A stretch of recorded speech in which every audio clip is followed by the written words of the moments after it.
Oi, boa tarde. Hoje vamos falar sobre a natureza.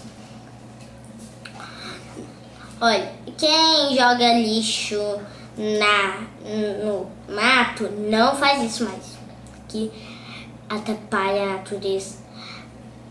Daí o Jesus bota azar em você e também nasce rato, cobra. Então não faça isso. Então, minha avó, se ela estiver ouvindo essa notícia, olha, vó, vou jogar aí, eu vou abraçar você, porque eu adoro você, tô com saudade. Mas vai demorar um pouquinho, pra eu ir aí. Então, já terminei de falar com a minha avó. Então, vamos falar sobre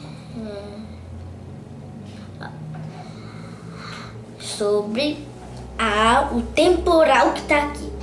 Então, se você estiver em Campo Grande, todo mundo tá ouvindo aqui, se estiver em Campo Grande, olha, gente,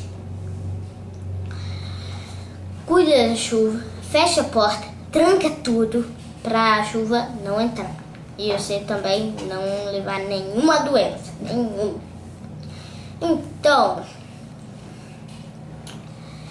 vamos falar sobre o sol,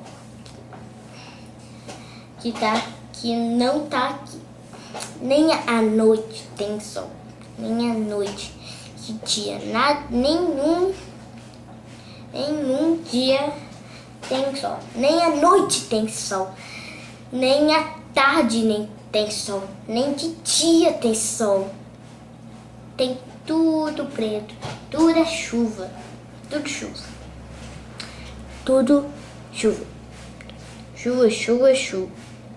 Tudo chuva. Chuva. Entendeu? Tudo chuva aqui. Tudo.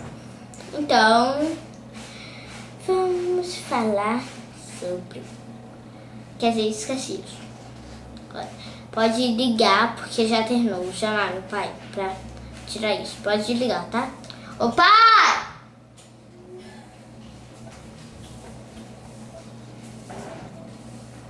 Quem tiver ouvindo, volta. Eu falei, pode desligar já. E eu